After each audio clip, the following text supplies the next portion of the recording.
नमस्कार दोस्तों, हमारे चैनल चित्त शुद्धि में आपका स्वागत है। आज हम बात करेंगे चित्त शुद्धि क्रिया के बारे में।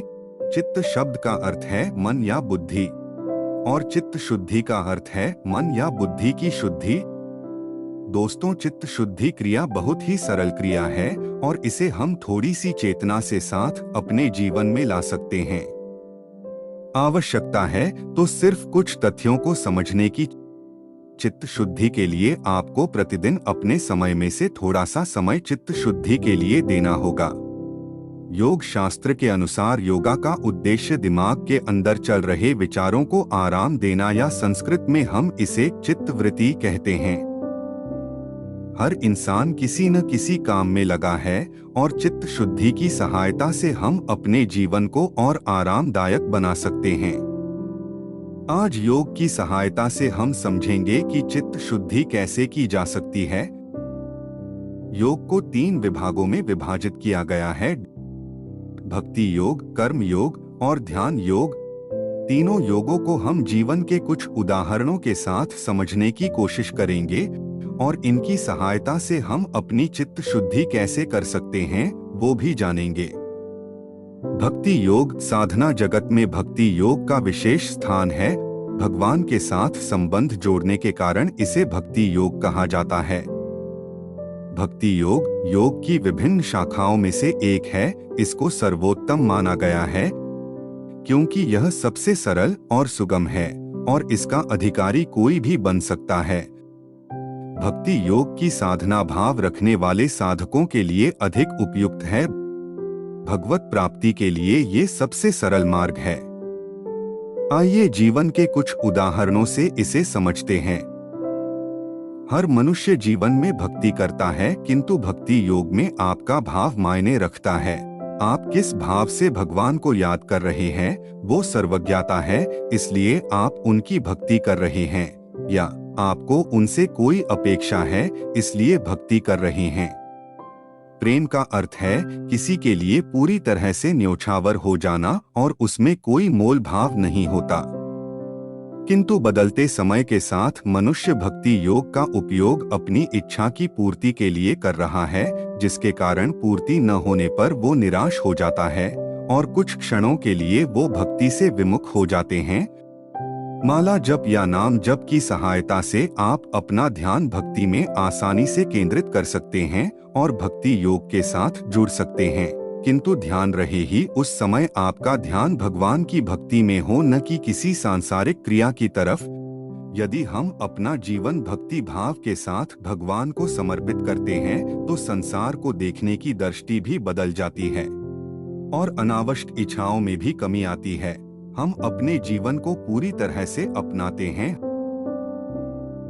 हम जानते हैं कि जो हुआ वो अच्छा हुआ, जो हो रहा है वो भी अच्छा हो रहा है और जो होगा वो भी अच्छे के लिए होगा, तो चिंताएं अपने आप समाप्त हो जाती है। इसलिए भक्ति योग से हमें अपनी चित्त शुद्धि में सहायता मिलती है। आइए अब जानते हैं कर्म योग के बारे में और कर्म योग की मदद से कैसे चित्त शुद्धि की जा सकती है। योग एक ऐसा रास्ता है जो कर्म के माध्यम से मोक्ष की ओर ले जाता है। मोक्ष चेतना की अंतिम अवस्था होती है। भगवत गीता में भी कर्म योग का जिक्र मिलता है। इसके अनुसार वैराग्य भाव रखते हुए अपने कर्म करने चाहिए। दिन भर दासों की तरह काम करने से एक ओर स्वार्थ का भाव पैदा होता है तो दूसरी ओर अपने दिमाग को नियंत्रित रखते हुए कर्म करने से अनासक्ति और आनंद की प्राप्ति होती है। प्रारब्ध, संचित और क्रियामान कर्म के बारे आप जानते होंगे, किंतु हम बात करेंगे उन कर्मों की जो हम वर्तमान समय में कर रहे हैं। इन्हें 3 विभागों में बांटा है: विचारों के द्वारा किया गया कर्म, शब्दों के द्वारा किया गया कर्म, क्रिया के द्वारा किया गया कर्म। साधारण शब्दों में इसे समझते हैं। विचारों के द्वारा किया गया कर्म हमारे मन के अंदर जितने भी विचार किसी परिस्थिति या किसी व्यक्ति के लिए उत्पन्न होते हैं वो हमारी यादाश्त पर आधारित होते हैं। हमारे अंदर अच्छे और बुरे विचार लगातार चल रहे होते हैं। ये एक मशीन की तरह काम कर रहे होते हैं और जाने अनजाने में हम लगातार कर्म बंधन बनाते चलते हैं। इससे हमारा चित्त प्रभावित होता है। अगर हमारे विचार ईर्ष्या, क्रोध, लोभ या किसी नकारात्मक क्रिया से जुड़े होंगे तो यकीन कीजिए जैसे हमारे जीवन को बहाल करने के लिए पर्याप्त हैं। शब्दों के द्वारा किया गया कर्म। हम अपने शब्दों से भी कर्म कर रहे हैं। जैसे हम भक्ति कर रहे हैं और भक्ति योग कर रहे हैं, ठीक उसी प्रकार हम शब्दों के साथ भी कर्म योग बना रहे हैं। ये ठीक उसी प्रकार काम करता है जैसा हमने विचारों से उत्पन्न हुए योग के बारे में जाना। आपके द्वारा किसी को कहे जाने वाले अच्छे और बुरे शब्द भी आपको कर्म में गिने जाते हैं, और अगर ये नकारात्मक है, चाहे ये शब्द आप किसी और को कहे या खुद को, दोनों पहलुओं में ये एक समान काम करता है और चित्त को प्रभावित करता है। क्रिया के द्वारा किया गया कर्म। क्रिया कर्म को हम समझते हैं जैसे अपने एक कहावत जरूर सुनी होगी कि जैसा बिजोगे वैसा काटोगे। आपके द्वारा किए गए क्रिया कर्म के अनुसार ही आपको फल मिलता है।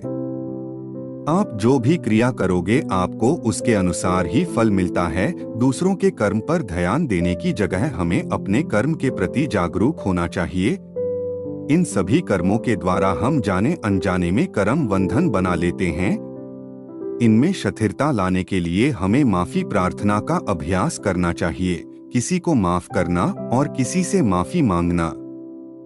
माफी प्रार्थना के अभ्यास से हमारी चित्त शुद्धि में भी सहायता होगी। अब जानते हैं ध्यान योग के बारे में।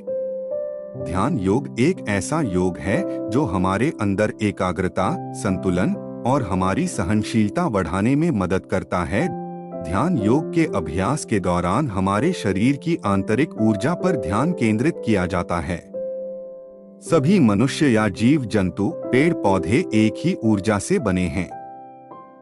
फिजिकल लेवल पर हम सब अलग अलग हैं, किंतु ऊर्जा या एनर्जी लेवल पर हम सभी एक ही ऊर्जा के कण हैं।